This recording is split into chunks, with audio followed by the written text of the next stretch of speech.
bank terbesar dan tercanggih di Indonesia saat ini. Saya bangga menjadi bagian pekerja dari Bank BRI karena menurut saya pekerjaan sebagai mantri BRI merupakan pekerjaan yang sangat mulia, dapat membantu masyarakat dalam mengembangkan usahanya. Saya berusaha menjalani pekerjaan ini dengan penuh kesabaran, keikhlasan, serta semangat yang tinggi karena saya percaya pekerjaan yang dijalani dengan sungguh-sungguh akan membawa hasil yang baik untuk semuanya. Wassalamualaikum warahmatullahi wabarakatuh.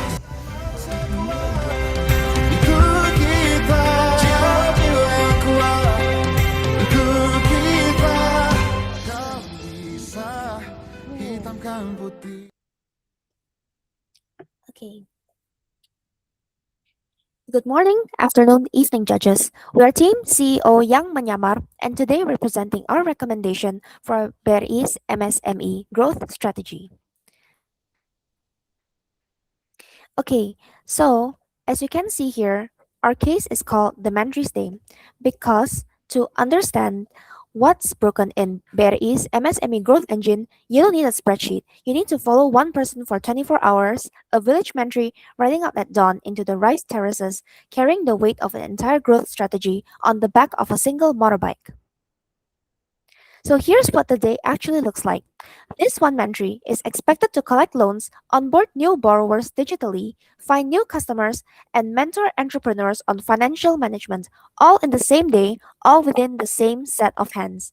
That is not a job description. That's 4 job descriptions. And when one role is stretched across 4 mandates, the result isn't balance. It's mediocrity in all 4. This is the root efficiency our recommendation is built to solve. So, our recommendation is simple to state, and it starts with one question. Of those 4 tasks, which one actually needs a human being and which ones don't? Loan collection and digital onboarding are tasks technology already does well. Finding new borrowers and mentoring entrepreneurs requires something no algorithm can replace: trust, judgment, and a physical presence in the village. So, we split by resource type, not by task volume. On the supply side, human capital, we free up 100% of the mentry's reclaimed hours and redirect them into cluster mentoring across BRI's 43,789 Clusterku Hidupku clusters. One site visit now educates dozens of entrepreneurs at once, instead of one mentry chasing one borrower down a dirt road. On the demand side, tech and network capital, we transformed Link UMKM from a static directory into an autonomous matchmaking hub. It integrates directly with anchor buyers, modern retail, the government's LKPP e-catalog, export aggregators, and an algorithm pairs cluster output with buyer specs automatically. 0 mentry hours required. The mentry narrows from generalist to specialist, and market access scales exponentially without adding a single administrative hour. For the second recommendation, so what does this cost and where does the money go? Hence, we propose a financial allocation split across 3 buckets. 45% goes to supply, human capital. That funds cluster operational costs, logistics for village hubs, specialized mentorship curricula including green and export toolkits, and transport allowances tied directly to cluster visits. 35% goes to demand, the tech and network build-out. That's the Link UMKM Anchor Buyer API Gateway, a self-service learning management module, and the autonomous B2B matchmaking algorithm itself. And the remaining 20% goes to enablers, the connective tissue that makes both sides work.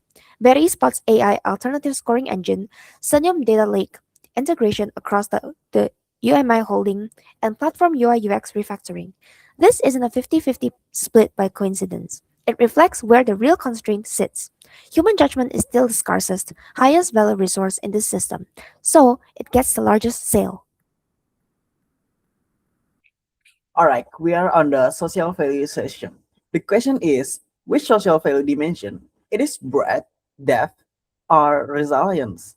Our answer is village resilience. And we want to be very direct about it. Why? Not because it is the kindest answer, because it is the commercial one. The first one is cluster delivery multiplies every monthly hour. It attacks the bottleneck directly. 2. Put MSMEs in a village cluster and they monitor each other. Social cohesion becomes collateral. We model minus 150 basis points of NPL. aka non-performing loan. 750 billion rupiah in provisions saved by year 3. 3. Breadth and depth aren't discarded, they are sequenced. On the phase 1, breadth gets village into the ecosystem. Phase 2, depth selects the proven ones for intensive monitoring. In question becomes a pipeline of a bankable borrowers instead of cost centers. This is a rare case where a social mandate and the risk department want the same thing. Next, the monthly is elevated. One objection we have to kill before it's raised. Are we replacing the monthly? No, right? The opposite. Today, the 3 point of 2 hours of admin, 1 point of 6 mentoring after the split. Admin drops to 0.8, down 75%, absorbed by brilliant mentors and self-service LMS. Mentoring rises to 2.8 up to 75%. Same person, same 8 hours, 35% of capacity claim. The 2.8 hours not mass number. It is the mathematical driver of everything rapidly about to show you. Next.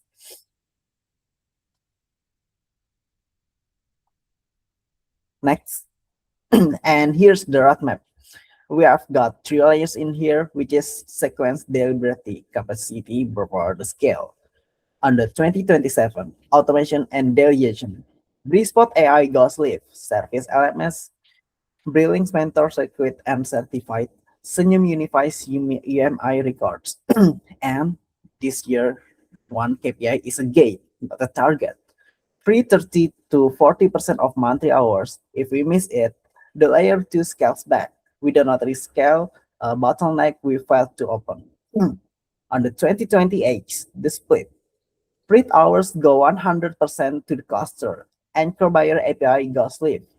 Metrics shift to NPL and B2B volume. And on the next year, 2029, we go global. Mature cluster auto funnel into billionpreneur. 1,200 boutique exporter become the continuous pipeline with green curriculum and green microfinancing attached. Next, we've got rates and mitigation in here. And now the honest part.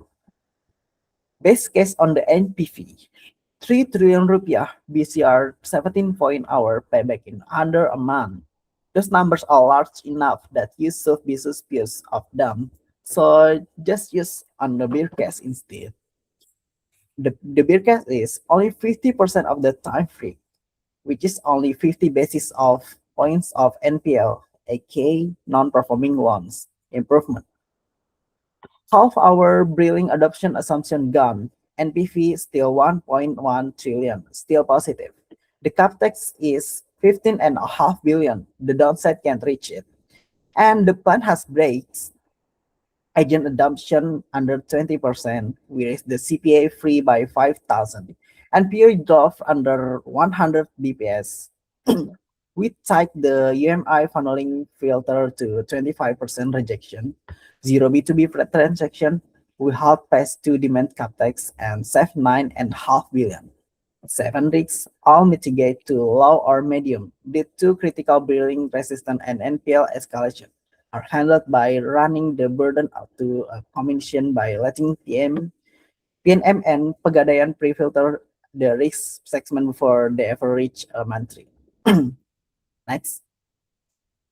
All right, here it is. The Trimo was never a budget problem. It was an architecture problem. So the answer is not a sacrifice. It's a redesign. The mentee, 100% on cluster mentoring, the one job digital can't do. Perform an anchor buyer can be demand, which is 0 at field hours. Village resilience as the social anchor, protect by commercial logic, not goodwill. 45 to 35 and 20, 30 million of NPV, 7 times return, protected on the downside, right? The same 31,000 monthly, the same 8 hour, 40 times the reach. BRI doesn't need to choose which promise to break.